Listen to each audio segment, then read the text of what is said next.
Today I'm in Valleyford and I'm visiting Casa Cano Farms. Here, owners Jorge Cano and Madyson Versteeg grow a wide variety of crops and livestock on only a few acres of land. So we grow everything from like lettuce mix, tomatoes, kale. We raise pork, and then we raise grass-fed and finished beef as well. So a big diversity. That's been something we've done from the beginning. And so we are able to feed like our garden scraps to our animals, and then we're also able to compost manure. It makes sense because we are first-generation farmers, so we didn't have any land or resources coming into this. We have total control over what we're doing, and we're direct marketing and retailing everything, so I just feel insulated, I guess, from the commodity pricing and bigger global issues. Madyson and Jorge explained that they accomplished all of this while only using hand tools, a choice they made early on after a lesson learned while still in college. We were able to start a farm as interns, and the first year I rototilled everything with a big tractor,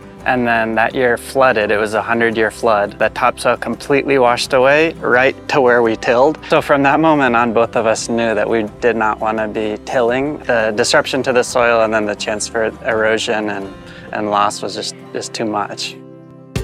The CSA program and relationships with restaurants in Spokane and even local school districts brings food from Casa Cano Farms to be enjoyed by many in the area. They have even built a farm store on their property that helps them to share their food and food produced by other small farms. We've added more products, so we've been working with more local farms. So it started just with working with like our friends' farms and filling in where we didn't have something. And then we've also expanded into like some organic grocery. We'll see a new product and try it and see if it sells and if other people like it. It's been nice to fill the shelves in there, especially we're open year-round and there's less produce here in the winter. So having more of that pantry staples has been helpful. Oh yeah, this is great. Oh, it's so lovely. What are you guys most proud about in the store? Just the space in general. For the first 6 years of our business, this was like junk in storage.